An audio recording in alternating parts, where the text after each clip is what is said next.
Good morning. कैसे हैं आप सभी? तो हमारा टॉपिक चल रहा था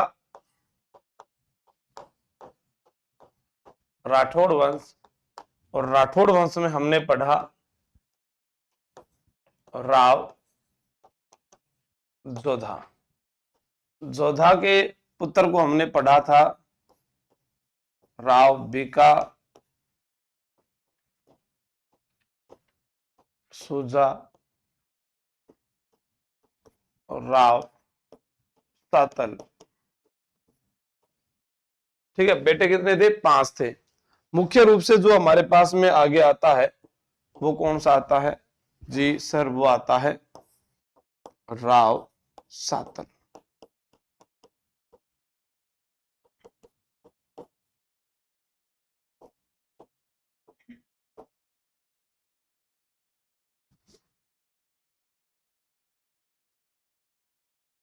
1489 ईस्वी में जोधा 1438 से 1489 ईस्वी तक थे।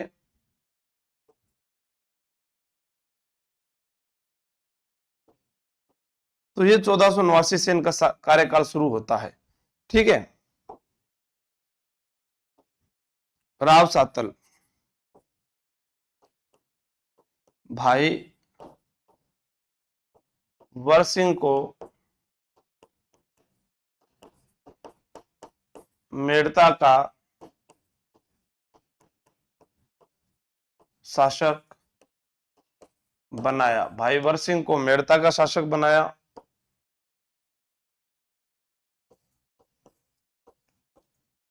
राव सातल ने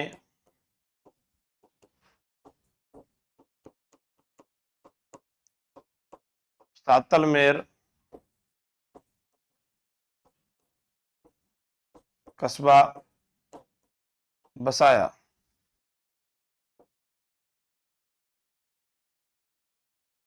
राव सातल ने सातलमेर कस्बा बसाया। भाई वर सिंह को मेड़ता का शासक बनाया।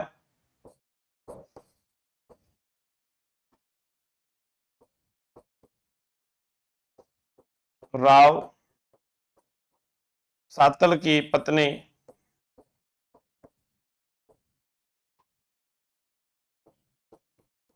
फूला भटियाणी ने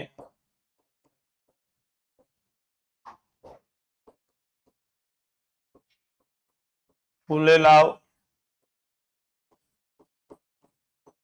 तालाब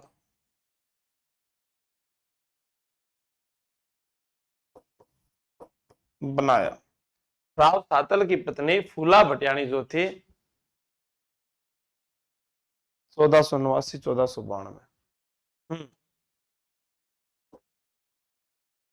कोसाना का जो युद्ध होगा उस युद्ध में इनकी मृत्यु हो जाती है। 3 नंबर पर क्या है? राव सातल। ठीक है। तो भाई वर सिंह को इन्होंने कहां का शासक बनाया? मेड़ता का। राव सातल ने सातलमेर कस्बा बसाया। सातलमेर जो है यह पोकरण की राजधानी भी रहा है। किसकी राजधानी रहा है? पोकरण की।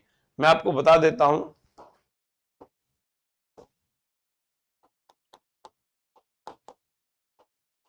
पोकरण की राजधानी क्या रहा है? सातलमेर। ठीक है। जो सातलमेर था ना, इसी स्थान पर रामदेव जी ने भैरव राक्षस भैरव राक्षस का वध किया था। भैरव राक्षस का वध किया था, यह भी आपको याद रखना है। अब इनके समय एक घटना घटी, उस घटना के बारे में देखते हैं।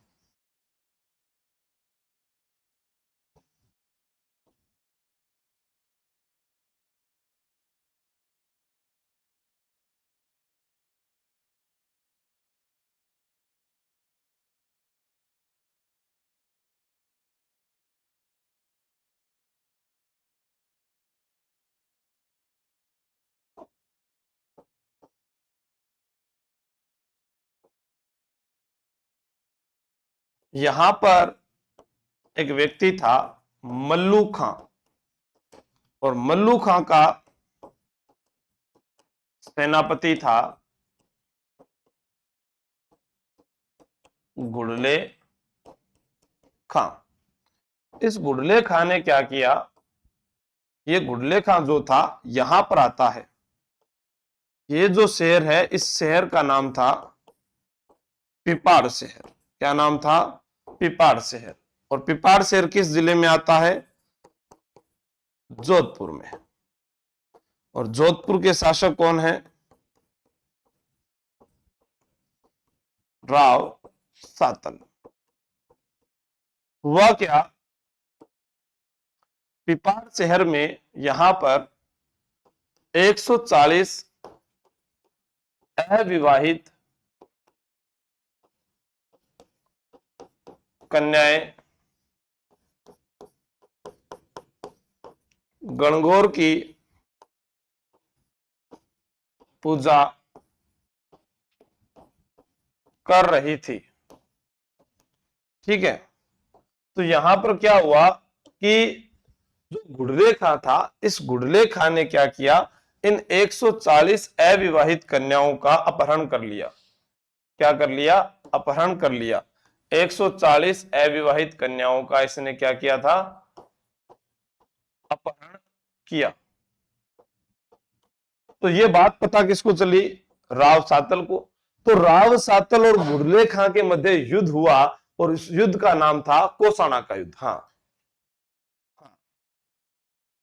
सभी अप्लाई कर सकते हैं अनुप्रतिम नीरू जी। उठ कर आए हो नींद से? हाँ, नींद आ गई थी तभी तो वो क्लास नहीं हुई ना 7 बजे वाले। हाँ, ठीक है। अब क्या हुआ देखो, 1492 ईस्वी में युद्ध हुआ कोसाना का युद्ध। इस कोसाना के युद्ध में क्या होता है, एक तरफ राव सातल हैं और एक तरफ घुड़ले खां।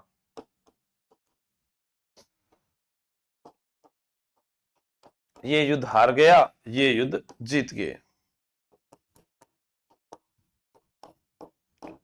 राव सातल युद्ध में घायल होने के कारण वीरगति को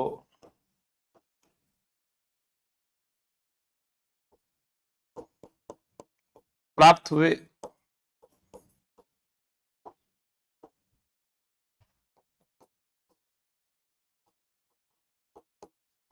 घुड़ले खां युद्ध में मारा जाता है।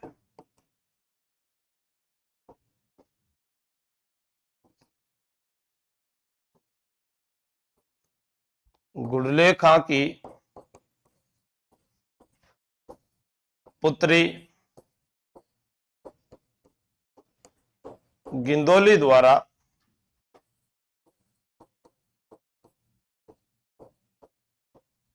अपने पिता की याद में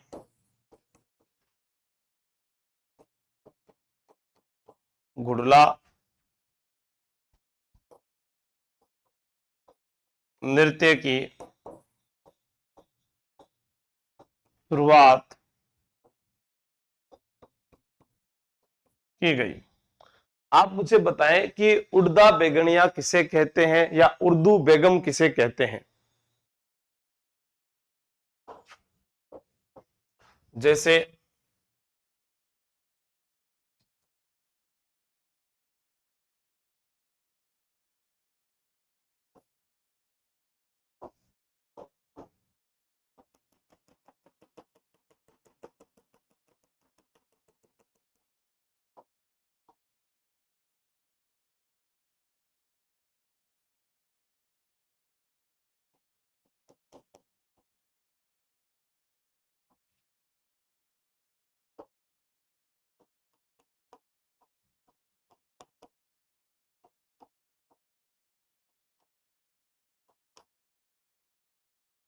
अर्धचित्रित मटके में दीपक जलाकर रात्रि को किया जाने वाला नृत्य।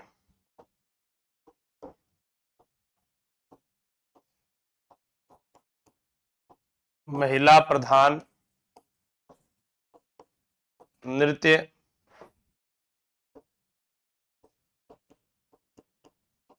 घुड़ला अष्टमी कब आती है?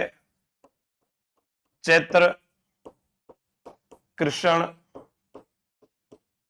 अष्टमी को। या आप ये याद रख सकते हैं कि चक्का जाम हुआ, चक्का जाम हुआ, सी से चैत्र, के से कृष्ण, ए से अष्टमी।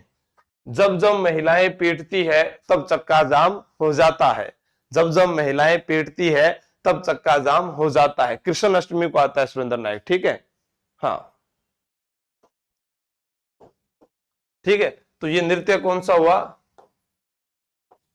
घुड़ला नृत्य। अगर आपको पूछा जाए इसे रूपायन संस्थान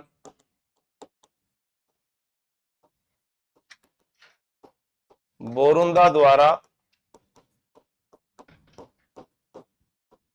संरक्षण प्राप्त है, रूपायन संस्थान जो बोरुंदा है उसके द्वारा इसको संरक्षण प्राप्त है। जब महिलाएं पीटती है तब चक्का जाम हो जाता है, जब चक्का जाम हो जाता है तब एक नहीं, दो नहीं, तीन तीन मेले भरते हैं। यानी एक तो आती है घुड़ला अष्टमी, एक आती है शीतला अष्टमी, एक आती है ऋषभ देव जयंती। क्या आती है? ऋषभ देव जयंती। तो आपको याद रखना है, जब चक्का जाम हो जाता है तब घुड़ला नृत्य होता है, नहीं जब महिलाएं पीटती है तब चक्का जाम होता है। और जब चक्का जाम हो जाता है तब एक नहीं, दो नहीं, तीन तीन मेले भरते हैं और गीत गाया जाता है। अरे घुड़ला घूमेला रे घूमेला, सुहागिन बारया, अरे घुड़ला घूमेला। तो जो सुहागिन थी उसको कहा जाता भारा तू घुड़ला घूमेला, टेंशन मत लो। शीतला माता का भी मेला इसी दिन है, ऋषभ देव जयंती का भी है। शीतला माता का मेला शील की डूंगरी चाकसू जयपुर में भरता है, ऋषभ देव जी का जो है धुलेव उदयपुर में कोयल नदी किनारे भरता है। तो एक बार इसको नोट कर लीजिएगा आप। हम किस शासक के बारे में पढ़ रहे थे? राठौड़ वंश का टॉपिक हमारा चल रहा था। राव जोधा थे। राव जोधा में अपने देखते हैं कि उसके जो पुत्र हैं उनमें से राव जोधा ने राव सातल को उत्तराधिकारी घोषित किया था।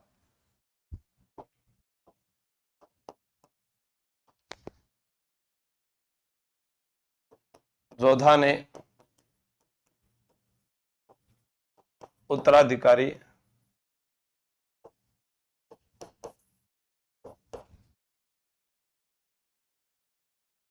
घोषित किया था। तो इसको नोट कर लीजिए।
अब अपने पढ़ते हैं थोड़ा सा राव सातल के बारे में, दो चार बातें और।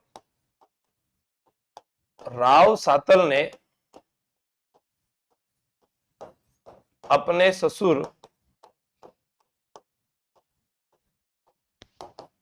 देवीदास से कुंतल का राज्य प्राप्त कर विस्तार किया था।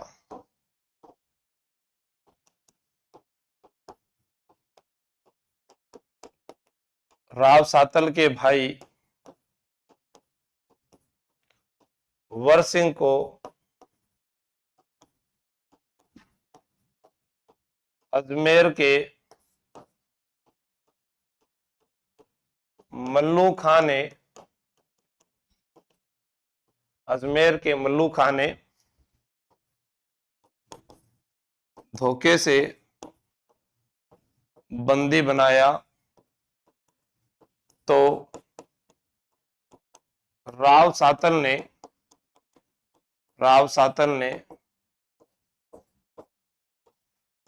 अजमेर पर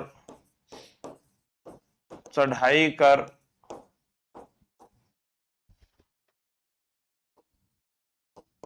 भाई को छुड़वाया।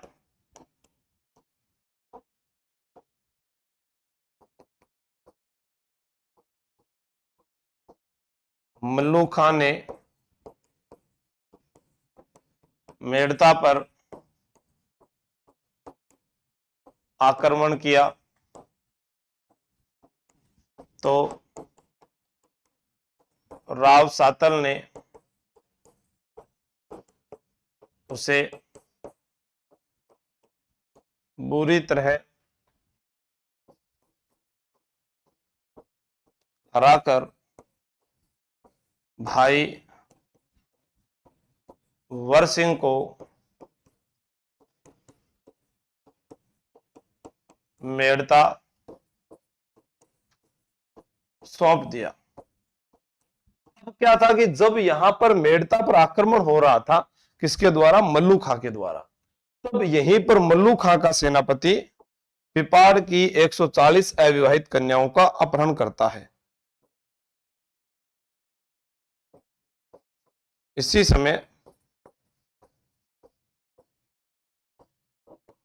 घुड़ले खां 140 कन्याओं का अपहरण करता है। तब राव सातल उसके साथ युद्ध करता है, और इस युद्ध के अंदर जो होता है कि वह वीर गति को प्राप्त हो जाता है, और मल्लू खां जो होता है इसके शरीर को बुरी तरह तीरों से छेद दिया जाता है। ठीक है, इसी कारण जो है वो मनाया गया। जोधपुर में है फुल्लीलाव तालाब।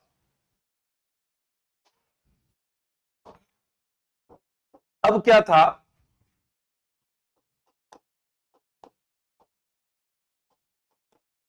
घुड़ले खां के साथ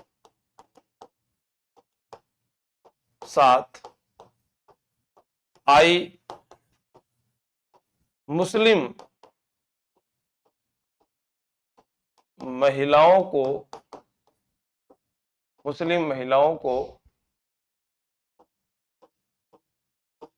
वरजांग ने गिरफ्तार कर लिया।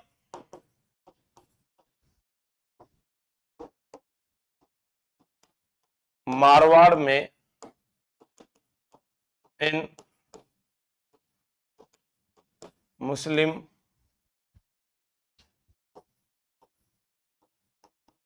महिलाओं को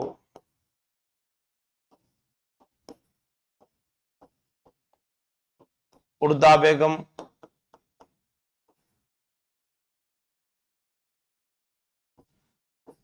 या उर्दू बेगम, मारवाड़ में इन मुस्लिम महिलाओं को उर्दा बेगम या उर्दू बेगम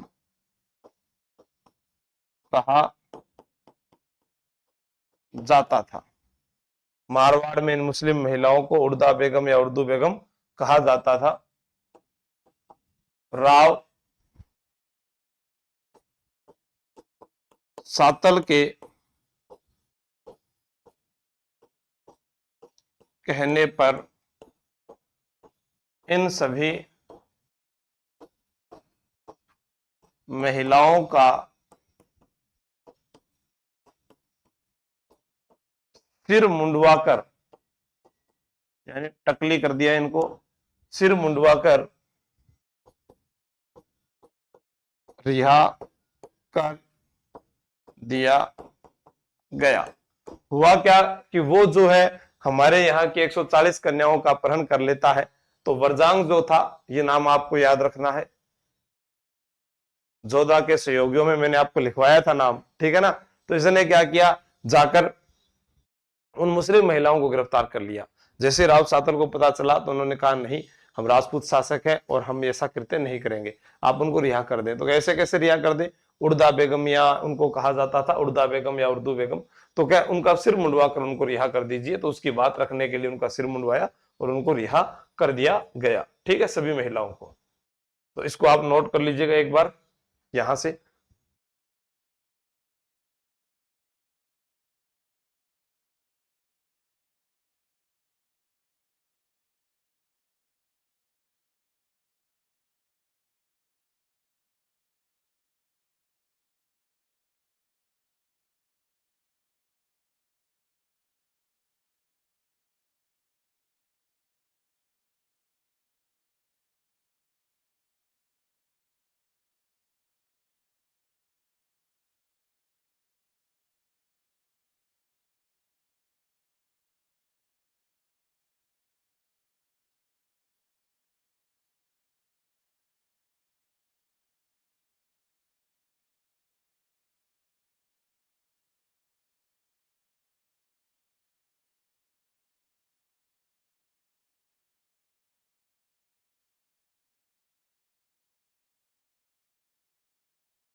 राव सुजा 1492 ईस्वी से 1515 ईस्वी, ठीक है, 1492 ईस्वी से 1515 ईस्वी।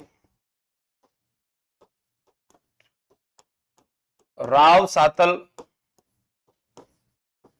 की मृत्यु के बाद छोटा भाई सुजा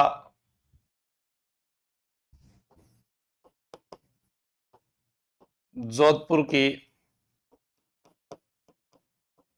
गद्दी पर बैठा।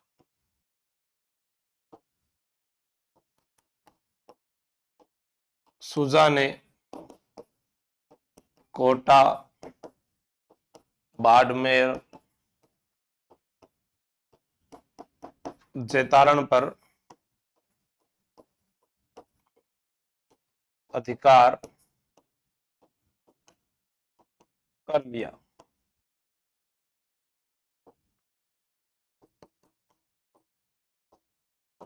सुजा का पुत्र बाघा 1510 ईस्वी में सोजत के युद्ध में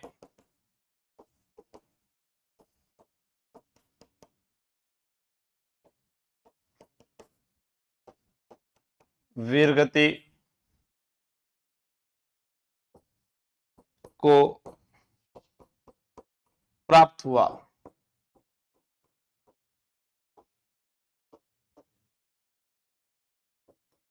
सुजा का पुत्र भागा 1510 ईस्वी में सोजत के युद्ध में वीरगति को प्राप्त हुआ। सुजा के समय वीरमदेव ने स्वतंत्र राज्य की स्थापना कर दी। अब आपको याद क्या रखना है, जो सूजा है ना, इसके बारे में कुछ ज्यादा याद नहीं रखना। सूजा जो था, इसको शासक बनाया गया जोधपुर का। बात क्या हुई देखो, सबसे पहले योग्य कौन था? राव बीका था। जोधा ने कहा राव बीका को, भाई आप यहां से सामान उठाओ और द्रोणपुर चले जाओ। राव बीका अपने पिता की बात मानता है।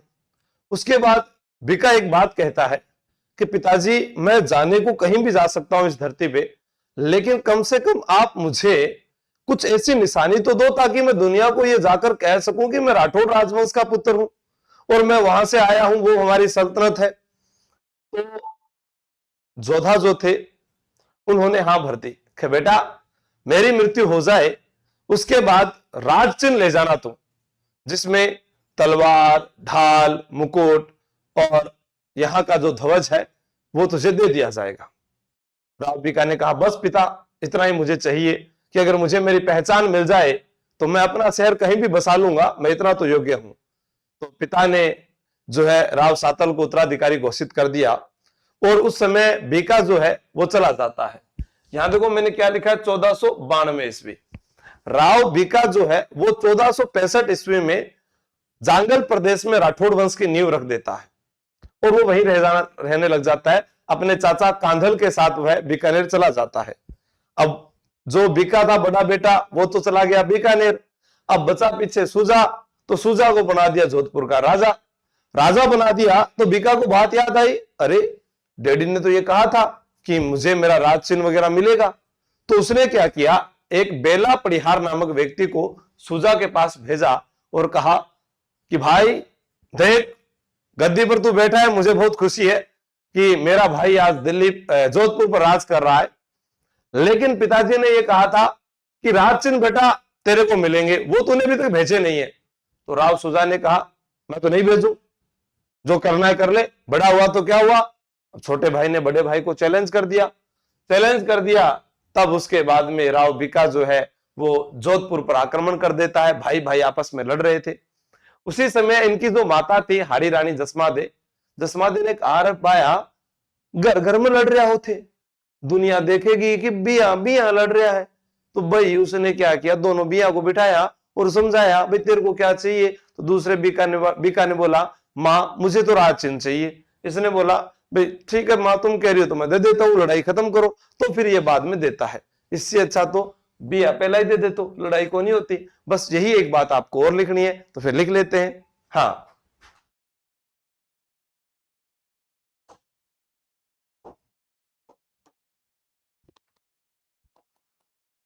क्या लिखते हैं?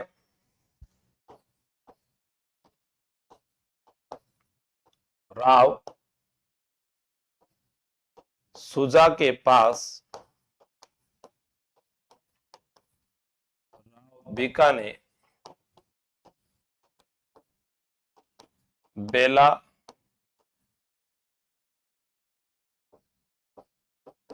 परिहार को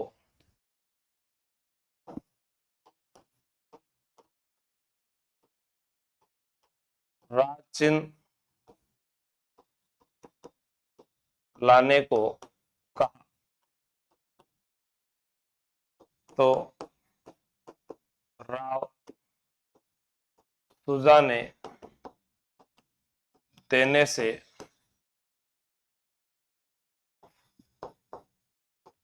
इनकार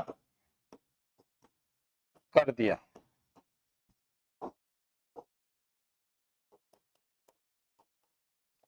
राव बीका ने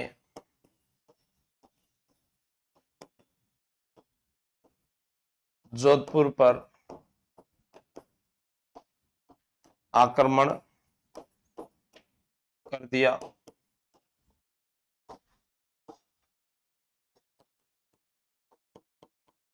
माता जसमादे ने दोनों भाइयों के मध्य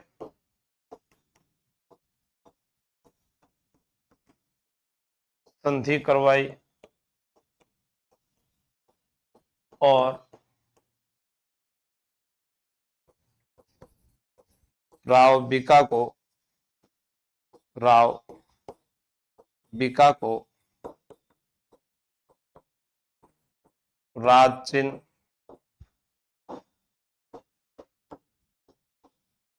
छत्र, ढाल, मुकुट, तलवार, ध्वज, राज चिन्ह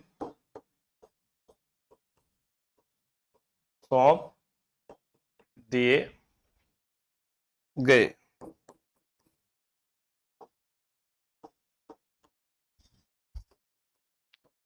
1515 ईस्वी में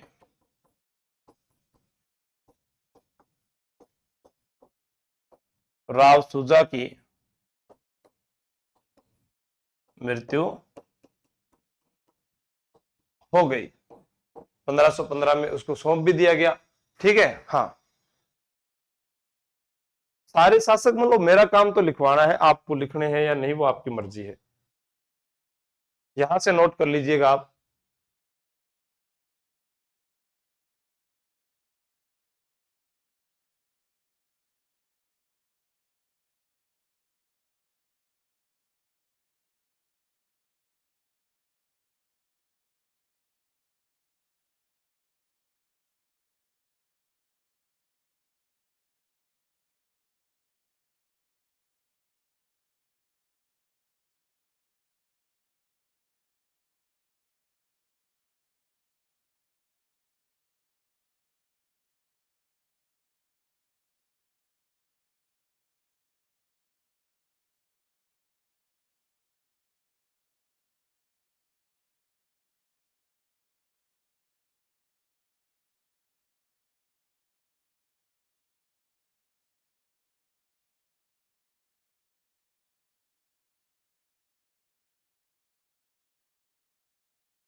हमने जोधा पढ़ा, जोधा का पुत्र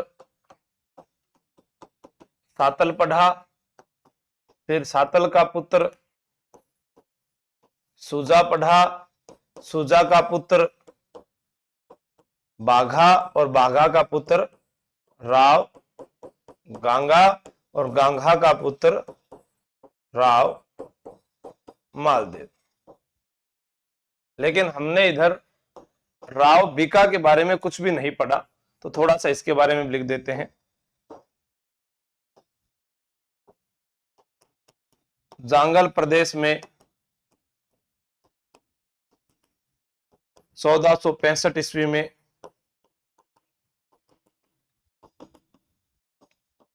करणी माता के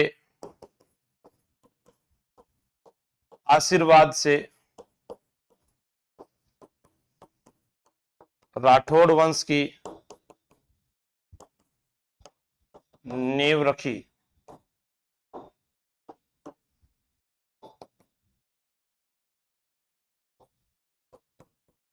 जांगल प्रदेश की राजधानी अहि छत्रपुर, हेलो, अहि छत्रपुर। हाँ हाँ, उसमें मिला नहीं मेरे को काम पे। मैं नंबर भेजूं था। ठीक है।